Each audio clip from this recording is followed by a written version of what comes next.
Bismillahirrahmanirrahim. Assalamualaikum warahmatullahi wabarakatuh. Semangat ya buat para peternak di seluruh dunia. Kesempatan kali ini ya saya ingin berbagi pengalaman tentang STG ya, sekolah gratis di Raja Farm kemarin. Dan kemarin saya itu udah dapat ilmu banyak ya dari Mas Syafi'i ya. Dan Mas Syafi'i ini dia ditinggal di Sleman, Jogja ya. Dia juga ada channel YouTube. Channel YouTube-nya itu Kandang Budi Luhur ya. Dan dia khusus beternak domba. Mungkin kalian bertelur-telur ya, mungkin sebagian itu sudah ada yang tahu ya. Karena beliau juga sudah peternak senior, juga YouTuber senior.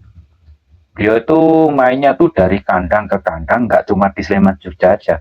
Kemarin tuh dari Jogja, dia tuh datang ke Magetan Lur. Nah, dan saya juga bela-belain ke sana. Pokoknya ilmunya banyak Mas Hafiq itu. Dia sudah tahu seluk-beluk di peternakan. Biar kalian tahu ya, info lebih lanjutnya kalian boleh simak videonya Mas Hafiq saat mengajar STG ya. Terima kasih. Wassalamualaikum warahmatullahi wabarakatuh. Bapak-bapak sekalian, nggak ada ibu, ada ibu di sebelah. Mas. Bapak ibu sekalian, sebelumnya cek mati cek. Satu lagi Pak. Oke Bapak Ibu sekalian, kedengaran ya Pak ya? Ya. Karena di sini banyak senior, mungkin saya bawa satu kisah ya. Kalau saya nggak tahu latar belakang kita berbeda-beda, tapi ini saya ambilkan dari background saya sebagai seorang muslim. Imam Ibnu Qayyim Al-Jauziyah dalam satu kitab ya, kitab Adawa-Dawa, penyakit hati dan obatnya, menjelaskan satu hal Pak. Sepeninggal Rasulullah SAW tidak ada manusia lain yang lebih sempurna. Jadi sudah cukup Pak, manusia sempurna itu adalah Rasulullah. Setelah itu nggak ada. Artinya bahwa tidak ada manusia yang lepas dari salah, dosa dan kekurangan sepeninggal Rasulullah. Begitupun saya Pak. Nah, tetapi Ibnu Qayyim Al-Jauziyah menjelaskan bahwa ketika kita dalam keadaan kekurangan, terpuruk ya, bahkan kita dalam keadaan penuh dosa, maka tugas kita tetap untuk mengajarkan, berbagi ilmu pengetahuan. Kenapa kata Imam Ibnu Qayyim Al-Jauziyah dalam kitab Adawa-Dawa itu penyakit hati dan obatnya? Ketika kita berbagi, ketika kita mengajar, ketika kita mengobati orang lain, pada saat itu juga kita sedang berobat Pak. Nah, maka izinkanlah Pak, saya pada kesempatan pagi hari ini ya, mengobati diri saya sendiri ya, karena di dalam Islam kan kita nggak boleh ini ya Pak ya, nggak boleh mengatakan sesuatu yang tidak kita kerjakan ya kan. Kabura maqtan indallahi an taqulu ma la taf'alun, itu nggak boleh Pak.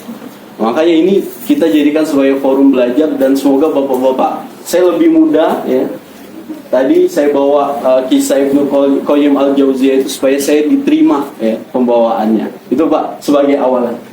Ini kita bahas tentang nanti manajemen ternak bunting dan pasca melahirkan Pak. Saya sudah bilang ke tuan rumah, manajemen breeding ini saya bahas utuh, tapi nanti kedalamannya kita bahas di manajemen indukan bunting dan pasca melahirkan. Perkenalkan Pak, nama saya Kiai Gus Abdul Syafi'i, saya dari Palembang. Istri saya kebetulan orang Jogja, jadi saya peternakan, istri saya kehutanan. Ketemunya di kampus. Kebetulan mertua saya orang Madiun yang perempuan. Jadi ketika saya diminta buat ke Magetan Mas, oke, nggak masalah Mas, saya bilang gitu.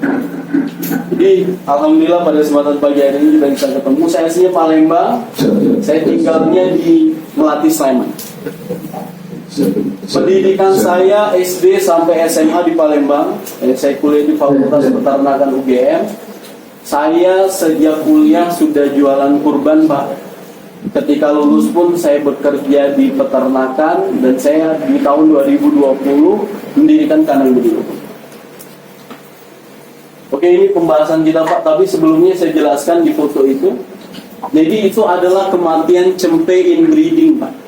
Jadi saya sudah membuktikan, saya waktu itu pengen ternak perah di awal-awal pandemi itu kan, ternak kambing perah naik, Pak, ya booming.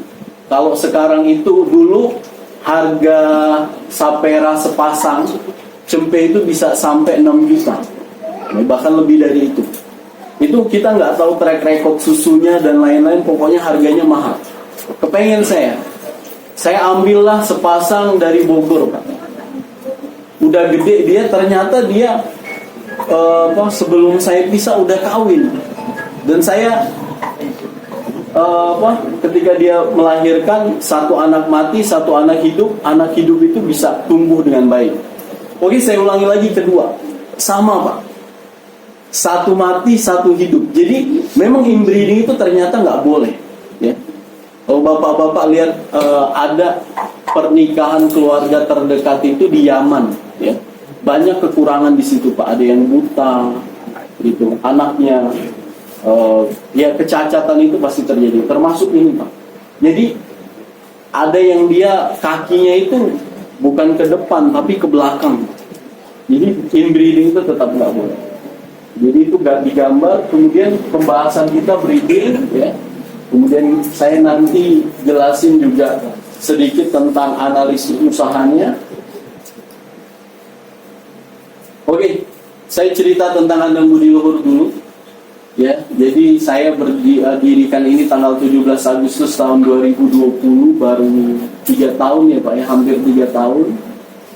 Kemudian visinya, saya ingin menjadi peternak yang berkemajuan, yang menginspirasi anak-anak muda yang ada di desa, sehingga pembangunan di desa dan di kota itu bisa seimbang, Pak. Jadi Indonesia itu luas wilayahnya luar biasa, ya, daratan maupun lautan. Tetapi saya sebagai bukan orang asli di Sleman itu sebenarnya miris, Pak. Generasi seusia saya itu hampir sudah tidak ada lagi yang mau ke sawah. Ya, saya nggak tahu di tempat bapak-bapak sekalian. Saya terakhir ba'da kurban kemarin, saya ada uang sedikit, saya sewa lahan lagi. Bapaknya itu punya 6 sertifikat tanah, luar biasa. Ya, lahan itu dicarikan sertifikatnya, dia ambil 6 sertifikat tanah. Nggak ada satupun anaknya yang bisa garap lahan itu. Semuanya diburu. Namanya diburu kan hasilnya pasti nggak maksimal. Jadi itu adalah gambaran betapa dunia pertanian peternakan ini sudah mulai ditingkatkan. Ya, padahal Pak, kalau ada part di dalam satu negara yang dia masih bergantung dari negara lain, maka negara itu belum berdaulat. Ya, 90% bawang putih dari Indonesia itu berasal dari Cina. Ya, 100% gandum itu dari Rusia dan Amerika. Kemudian beras, kita masih impor beras. Bahkan sebagian masyarakat bangga makan beras Vietnam. Kemudian buah-buahan, ya, dari Asia Tenggara yang banyak menjajah Indonesia itu buah-buahnya juga dari Thailand. Bagaimana perkebunan pertanian di sana juga sangat maju. Nah, sapi tahun 2010 kita dihajar oleh Australia, ya, sehingga peternak sapi itu, ya, di satu sisi dia bisa mendapatkan harga yang baik, tapi kalau sudah keran impor dibuka harganya jatuh. Jadi dilema. Untuk mendapatkan harga sapi yang bagus mungkin sulit. Kambing dan domba ini belum dapat policy dari pemerintah. Jadi dia masih merupakan satu peluang usaha yang menarik. Tapi balik lagi tadi, ketika ada part yang kita bergantung pada negara lain, itu sama kayak kita hidup, Pak. Di rumah listriknya disuplai oleh mertua, berasnya dari bule, airnya dari Pak D. Kalau kita ada masalah dengan mertua, bule, Pak D, maka rumah tangga kita ini tidak berdaulat. Ya, akan banyak masalah. Begitupun Indonesia. Banyak pejabat sekarang yang membahas tentang bonus demografi, ya Pak, ya, usia produktif. Tahun 2030 nanti, ya, Indonesia itu jumlah angka usia produktif anak-anak 25 sampai 50 tahun, jadi usia pekerja itu lebih dominan dibandingkan usia anak-anak dan orang tua. Nah, satu hal yang harus kita manfaatkan di bonus demografi ini, Pak, Korea sudah mencapai itu, Pak. Korea itu dia berhasil memanfaatkan bonus demografi. Jadi angka produktif ini kalau dia nggak produktif, Pak, kalau Bapak melihat anak-anak muda di sekitar Bapak-Bapak, teman-teman Bapak-Bapak, ya, yang hidupnya itu nggak jelas arahnya, besok itu jadi sumber masalah, Pak.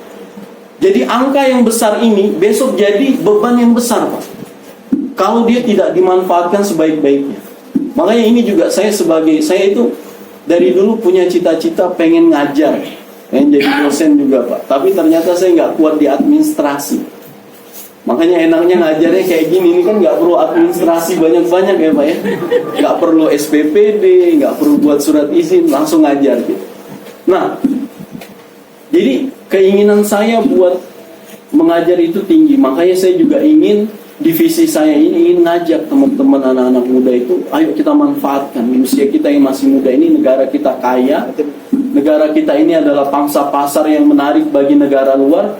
Kita pun harus melihat itu sebagai satu hal yang positif, ya. Nah, kita bahas sama-sama menuju kesuksesan beternak di materi kedua. Kemudian misi, Pak, ya. Tetap kalau kita buat peternakan, harusnya kita bisa menciptakan bibit-bibit unggul. Ini poin pertama.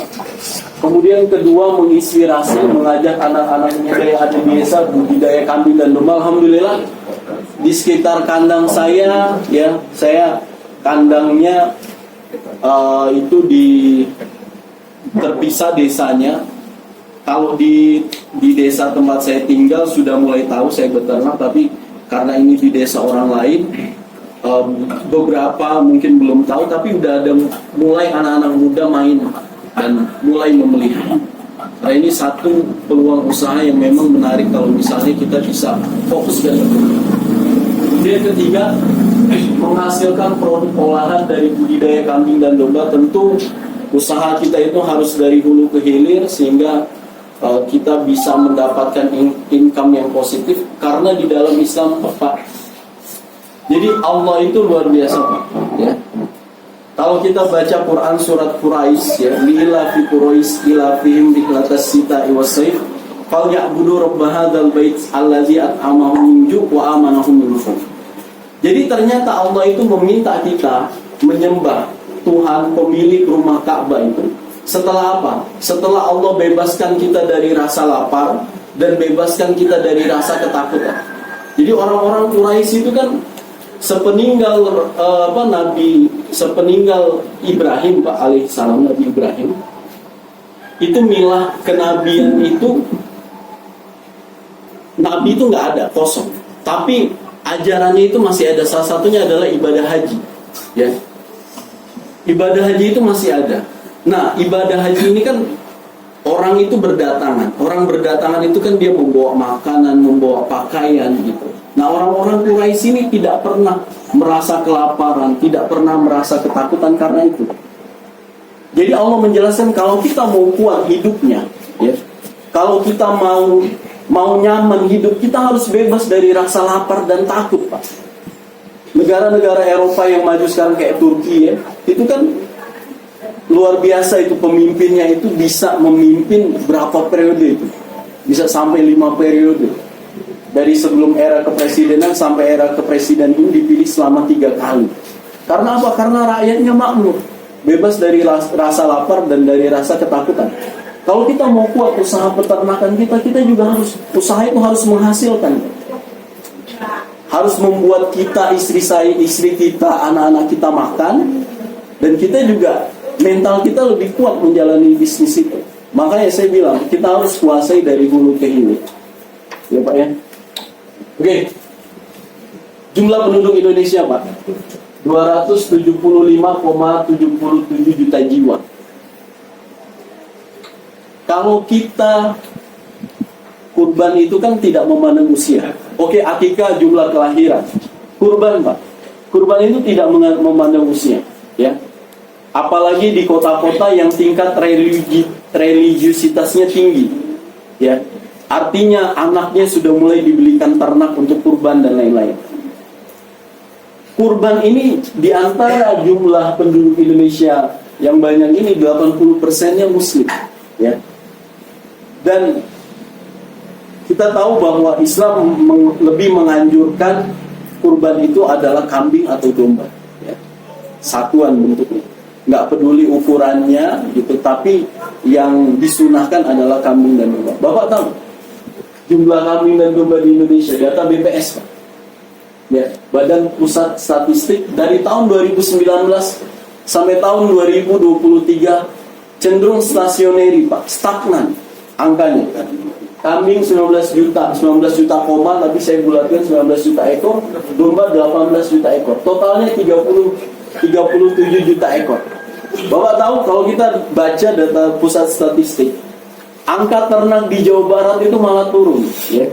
Nah, tahu kalau misalnya teman-teman bergerak di bidang fattening domba, ya, domba Jawa Barat itu mulai habis. Harganya hampir sama dengan merata lah. Jawa Tengah, Jogja, Jawa Timur hampir sama. Data yang turun juga baru-baru ini Medan, Pak, ya. Teman-teman ngambil fattening bakalannya dari Medan, ya, sekarang juga mulai habis, harganya hampir sama. Jadi cenderung berkurang. Kenapa? Indukan produktif memang banyak yang dipotong. Tetapi kan tadi kebutuhan Pak, jumlah masyarakat kita itu besar, ya. Kemudian populasinya sedikit. Nah, kalau kita sebagai pengusaha, kita melihat ini satu peluang yang besar Pak. Makanya saya bilang sama adik-adik kelas saya yang di peternakan, saya bilang jangan takut buat beternak gitu. Kenapa? Kamu ngelihat peternak itu banyak? Enggak sebenarnya. Kita melihat peternak itu banyak kan karena circle kita ini Pak. Melihat grup tadi, grup peternak plat AE isinya 200 orang peternak semua. Tapi coba Bapak main ke satu lingkungan, coba tanyain siapa aja yang beternak. Enggak banyak ya. Jadi sebenarnya kita ini minoritas di antara mayoritas. Bahwa negara ini itu masih membutuhkan banyak sekali Pak dukungan kita untuk mengembangkan bisnis kambing dan domba ini. Ya, ini satu fakta yang tidak bisa tertolak bahwa kebutuhannya sangat banyak. Belum lagi kita bicara tentang tadi. Sekarang akses internet bisa diakses di mana-mana, orang senang belajar agama juga lewat internet. Artinya kesadaran tentang ibadah itu juga merata. Anak-anak muda sekarang kalau dia mau akikah, Pak, ya. Anak-anak muda sekarang istrinya baru hamil 6 bulan, 7 bulan udah bahas, "Dek, kita mau akikah gimana?" Coba kita tanya bapak ibu kita dulu. Ya. Udah lahir pun kadang nggak kepikiran. Di samping kesadaran juga finansial. Anak-anak muda sekarang beda. Artinya permintaan akikah juga tinggi. Nah, makanya menjadi menarik bahwa ketika breeding ini kita bahas, coba ya. Ini juga salah satu yang mengakibatkan jumlah ternak kambing dan domba di Indonesia itu tidak bertambah adalah penyakit dan kematian. Ya, saya mohon izin mau tanya deh, yang sudah punya kambing dan domba Pak, boleh tunjuk tangan? Oke, Bapak. Pak, punya berapa Pak? 20. Dombanya 10. Mohon maaf, sudah berapa tahun Pak? 1,5 tahun. Sudah ada kasus kematian Pak? Ada. Paling banyak itu kasus kematian apa? Pasca melahirkan. Ada lagi? Tadi yang punya Bapak, mohon maaf. Kita langsung ke poinnya ya Pak ya. Pernah ada kasus kematian paling banyak di mana? Cempit. Mas, hampir sama Mas, merata ya. Jadi penyebab jumlah populasi ternak kambing di Indonesia itu cenderung stagnan, salah satunya adalah kematian. Ya, paling banyak apa? Kegagalan kelahiran, kemudian kematian cempit. Ya, memang ini sebenarnya takdir ya. Tapi ada hal-hal yang sebenarnya kita bisa perbaiki di sisi itu gitu. Misalnya kita sebagai awal kita bahas gini. Saya mendapatkan cerita pasca kurban ini 2 kasus kematian cempe akibat kejepit. Kejepit. Malam tuh nggak apa-apa, sehat kata dia itu. Pagi-pagi tahu-tahu kejepit sudah mati. 2 kasus. Induknya ada yang dijual murah Pak, 1,5 juta, padahal badannya kalau buntingan itu dia 2,5 ke atas lah ya. Kemudian yang satu dia anakannya langsung dikasih makan ikan. Sebenarnya kejepit ini kan salah satu hal yang takdir iya gitu. Tetapi kan kita bisa melakukan tindakan preventif ya Pak. Kadang kita menganggap bahwa kematian cempe itu enteng lah, dia masih kecil.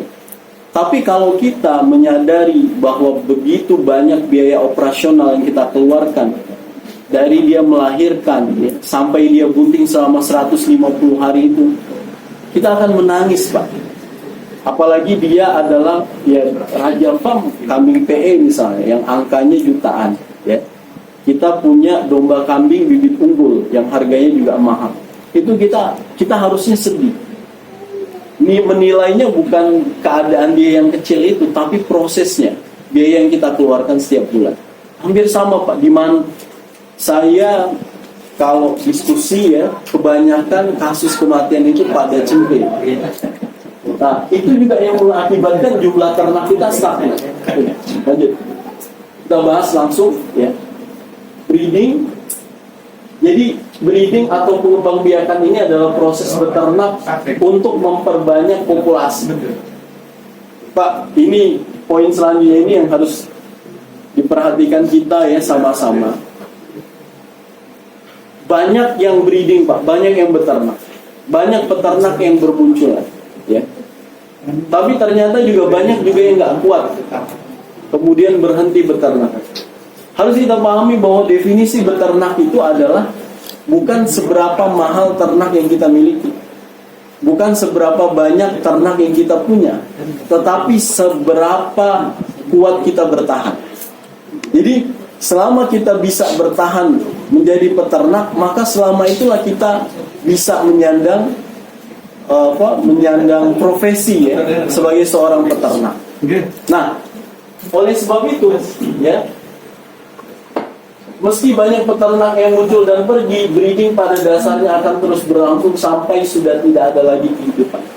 Namanya peternakan itu Pak, dia berhubungan dengan ibadah, nggak mungkin punah ya, karena ini sudah menjadi suratan Allah Subhanahu wa Ta'ala ya. Kalau ibadah, kalau kambing domba itu atau ternak itu punah, maka ibadah ini tidak mungkin diwajibkan, ya tidak mungkin disarankan, tidak mungkin ada. Ketika dia ada, maka dia akan terus ada. Oleh karena itu, tinggal kita mau bertahan atau tidak, mau ikut terjun atau tidak, ya Pak ya. Jadi breeding ini memperbanyak keturunan tujuannya. Oke. Analisis breeding, proses periode breeding ini lebih lama dibandingkan penggemukan ya. Dia butuh waktu 2-3 tahun agar kita bisa benar-benar mendapatkan hasil yang sesuai dengan kita inginkan. Jadi bedanya peternakan yang kita jalankan sekarang dengan apa yang dilakukan oleh para sahabat dan nabi-nabi terdahulu itu, kalau kita ini kan banyak kebutuhan ya. Nabi-nabi terdahulu ya, Rasulullah SAW menikahi Khadijah itu riwayatnya 40 unta merah Pak. Mungkin nggak itu? Ternyata sangat mungkin ya. Ketika ternak itu kita jalankan selama bertahun-tahun, dapat angka 40 itu sangat mungkin terjadi. Bedanya sekarang, kalau kita mau mencapai dari misalnya dari sepasang buat sampai 40 itu banyak tantangannya Pak. Istri minta mesin cuci baru, ya kan? Anak minta HP. Populasinya kan pasti kita kurangi Pak. Berbeda dengan